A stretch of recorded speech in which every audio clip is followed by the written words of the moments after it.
When danger wears a red dress, even devils forget they're damned. The rain came down like it was washing away sins. Naples at night was a wounded city, its veins pulsing with music, sirens, and secrets that never slept. The streets shimmered with puddles that reflected the yellow glow of dying street lamps. Somewhere in that maze of power and decay, the youngest Mafia boss in the history of the Vescari family sat in silence, staring at the storm as though it were speaking to him. Leonardo Vescari. The name alone made men tremble, but tonight, he was tired of running empires built on fear. Tired of burying friends before they turned 30, tired of pretending that power was peace. He sat inside Il Paradiso. Rosso, a private jazz club hidden behind the walls of an abandoned cathedral. The kind of place where only ghosts and gangsters felt at home. Smoke from his cigar curled through the air like a serpent, wrapping itself around the low hum of the double bass. Then, she walked in. It wasn't her beauty that silenced the room. It was her stillness. She moved like a memory. Slow, deliberate, dangerous. A red silk dress clung to her frame like liquid fire, her black hair pinned in a twist that revealed the sharp line of her neck.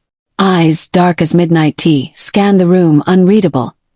Every man turned to look. Every man turned back, except Leonardo. For a moment, even the storm outside paused. He didn't know her name. Didn't know where she came from. But something about her felt wrong. Like a song he knew by heart but couldn't remember where he'd heard it before. She took a seat at the far end of the bar. Ordered tea, not wine. Not whiskey tea. In a room full of wolves.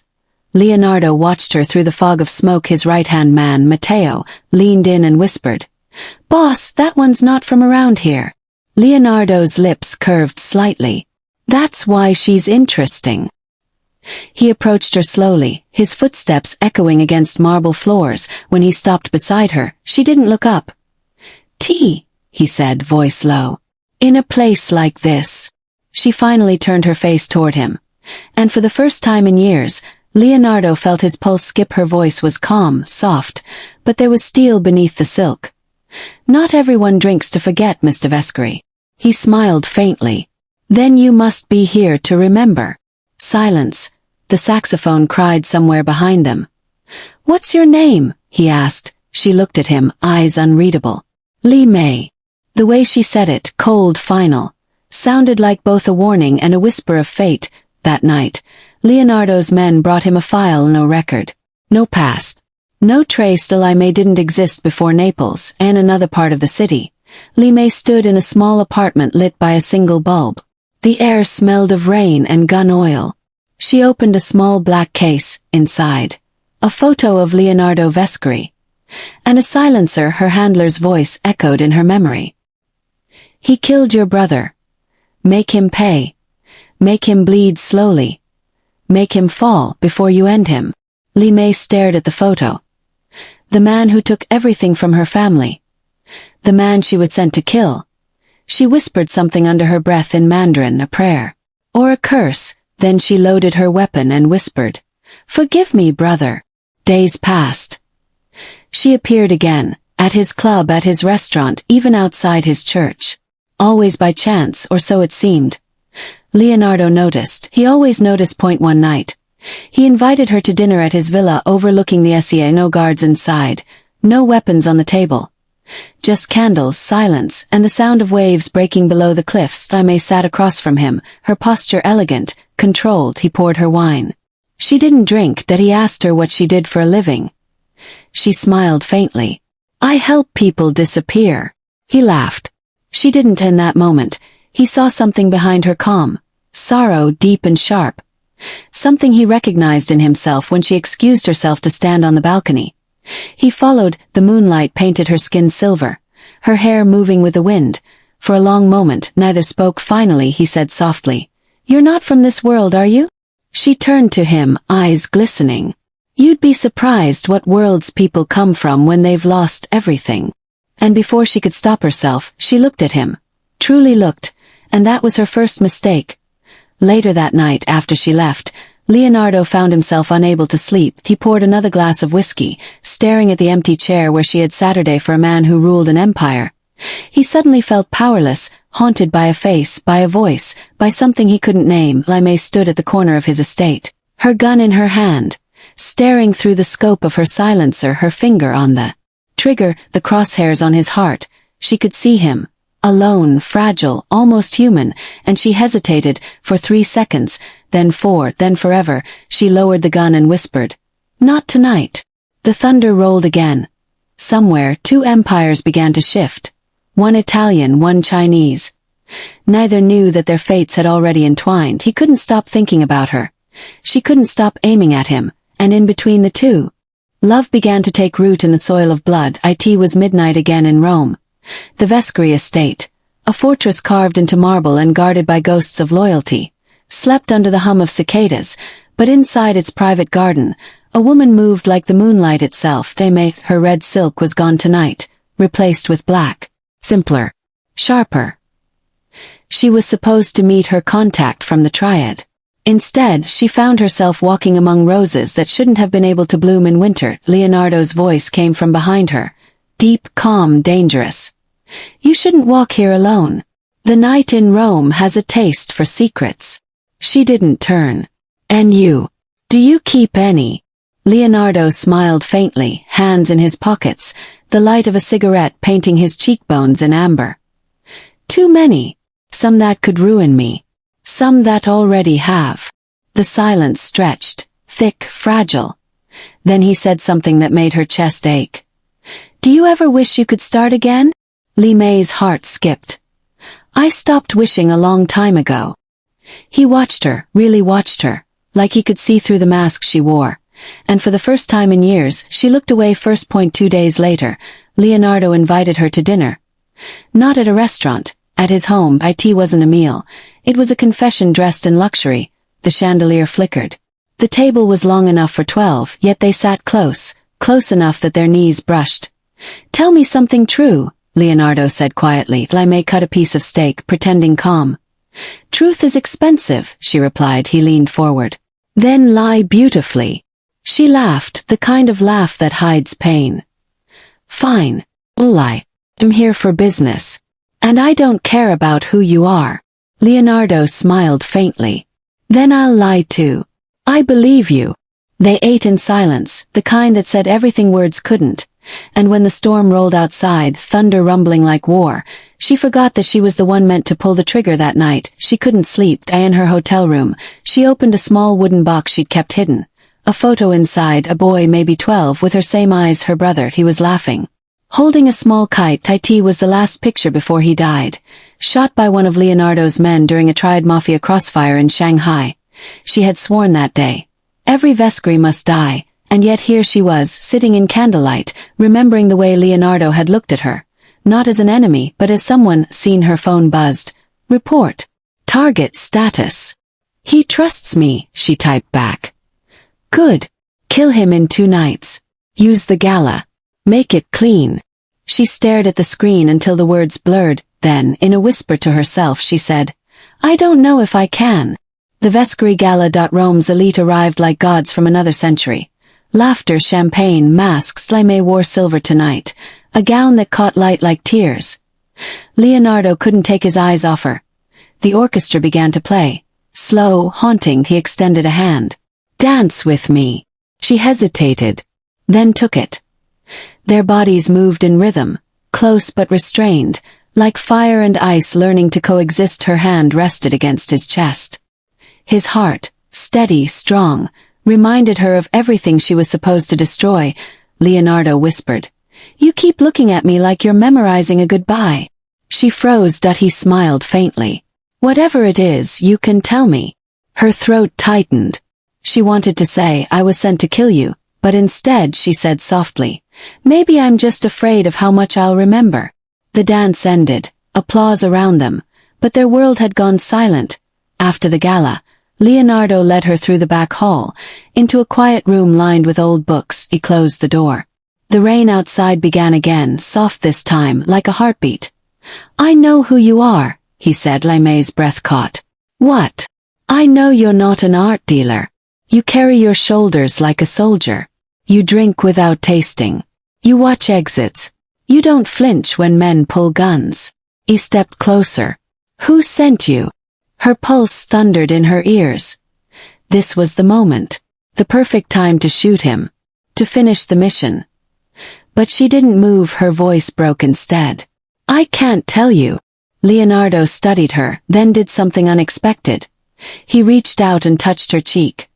Then don't. I only ask one thing. Don't lie when you look at me.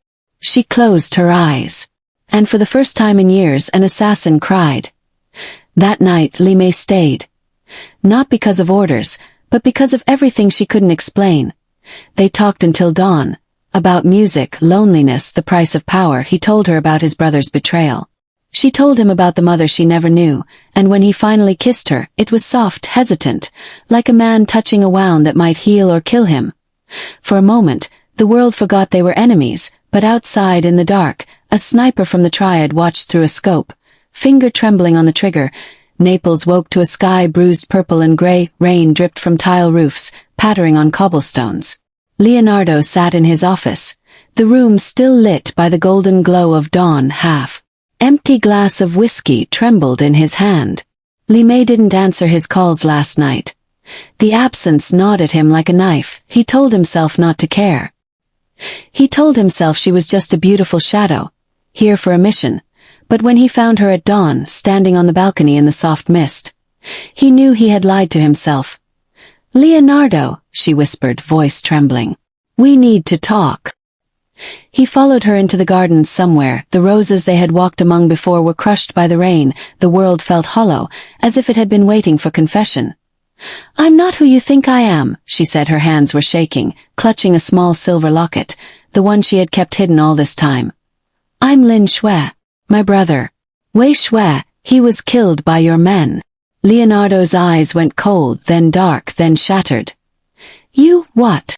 I was sent to kill you, she confessed, tears cutting clean lines down her face. I was supposed to end you. I trained for it. I waited for the right night. I couldn't.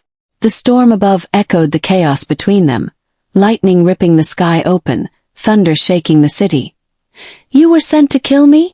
Leonardo's voice broke, low and dangerous. You loved me to betray me? No. Her voice cracked, desperate. I don't know why I love you. I was never supposed to. He stood silently, letting the words hit him like bullets. His empire, his life, his trust, all shattered in an instant, and yet when he looked at her, all he saw was pain mirrored in his own soul. You should have killed me, he said finally. It would have been easier for both of us. I can't, she whispered, reaching for his hand. He stepped back, shaking his head.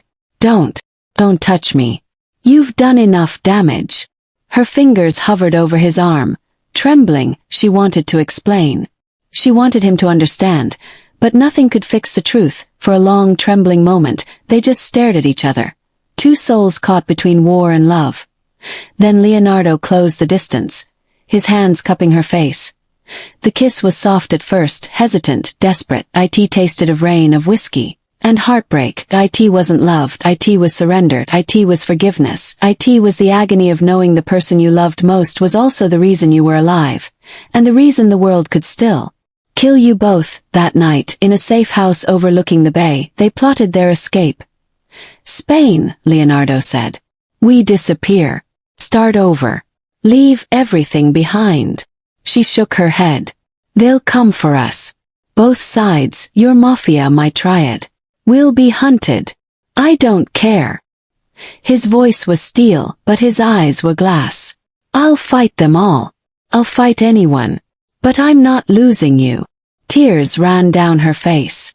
I can't live like this, Leonardo. I can't keep pretending we're not enemies. He pulled her close. Then we don't pretend. We survive together.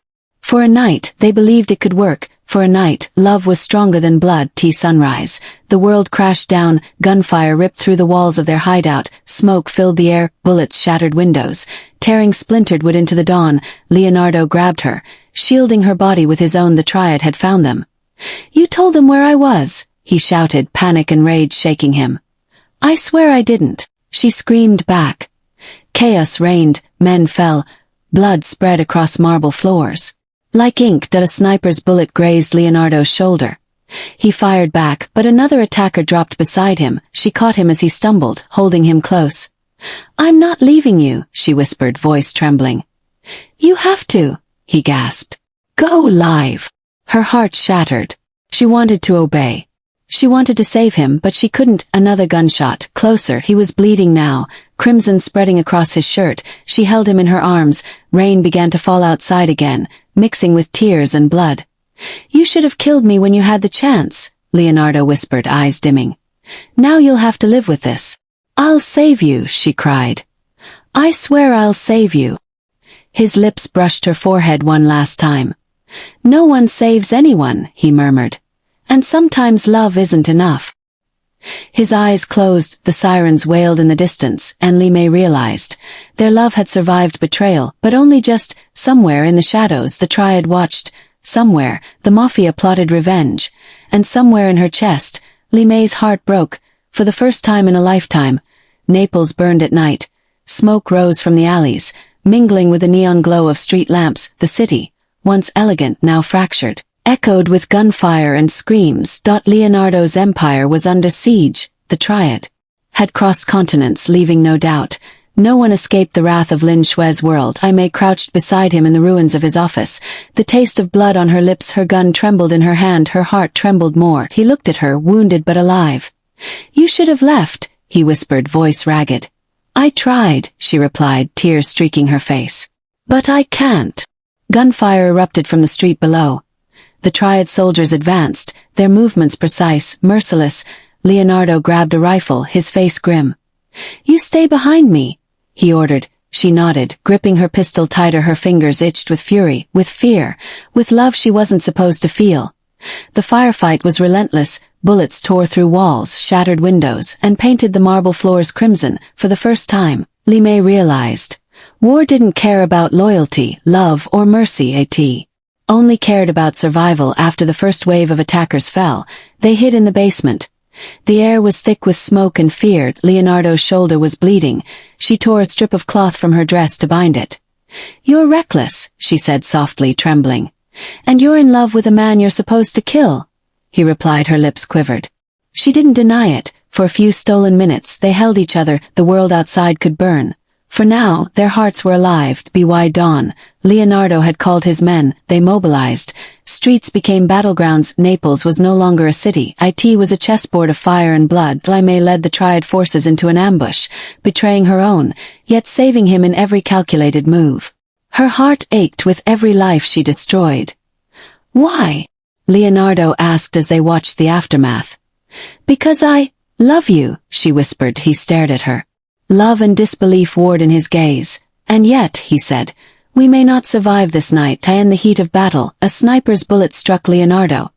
He collapsed. Li Mei screamed, diving to his side. Blood flowed freely. The Triad leader appeared, tall, imposing, smiling cruelly. You've betrayed us, Lin Shui. For him. Li Mei rose, gun in hand. And you will die for it. The final confrontation was swift, brutal, and beautiful. Every shot fired carried vengeance, every movement precision born of obsession. When the dust settled, Leonardo was alive, but barely. Li Mei stood over the fallen Triad leader, chest heaving, heart breaking. Naples was quiet again. Too quiet. Leonardo lay in the ruins of his office, bloodied but breathing. She knelt beside him, holding his head in her lap. You almost died, she whispered, tears soaking his hair. And yet, he said faintly, voice trembling, you saved me again. They held each other, knowing that tomorrow the world would demand more from them. The Mafia would hunt them. The Triad would hunt them, and their love, fragile, forbidden, explosive, was all that remained. Night fell again over Naples. The storm returned, this time colder, sharper. Li Mei stared at the city lights. Will it ever end? She asked. Leonardo pulled her close. No, he said softly. But maybe we can survive it together. Somewhere, unseen, a shadow watched them. Somewhere, a bullet waited, and somewhere, fate whispered. The final reckoning is yet to come. Naples woke under an eerie calm. The streets, scarred from yesterday's war, smelled of wet gunpowder and blood. The city seemed to hold its breath. Leonardo lay in the villa's upper room, bandaged but restless. Li Mei moved quietly beside him, cleaning his wounds with trembling hands. They had survived the war. Barely, but something unspoken hung heavy in the air. Outside, the storm was coming, and Li Mei knew. The storm wasn't just in the sky, a single envelope arrived, black and ominous, inside, a note in Mandarin. Complete the mission. End him, or we will kill both of you tonight. Choose wisely. Li Mei's hand shook, her eyes met Leonardo's. I can't, she whispered. Then we fight, he replied, voice low, steady, and full of love. But if they come for us, only one of us may survive. She stared at him, heart breaking at the cruel truth. Love had never been this dangerous. Night fell, and with it came death. The Triad descended on the villa like wolves, gunfire shattered the calm. Leonardo and Li Mei fought side by side. Every move precise, deadly, desperate. They were a storm together. Yet the odds were insurmountable. A sniper on the roof, unseen, took aim. Li Mei saw the flash. Too late. Leonardo pushed her out of the way. The bullet struck him instead. He fell to the marble floor, blood blooming like dark roses. No! Li Mei screamed, catching him in her arms. Stay with me.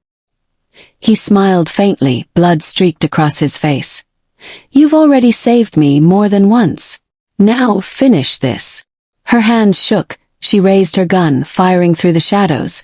Every shot a prayer, every breath a curse. The Triad leader stepped into the light, calm, cold, and victorious. Lin Shui, he said. Your love has made you weak. Finish the mission, or die.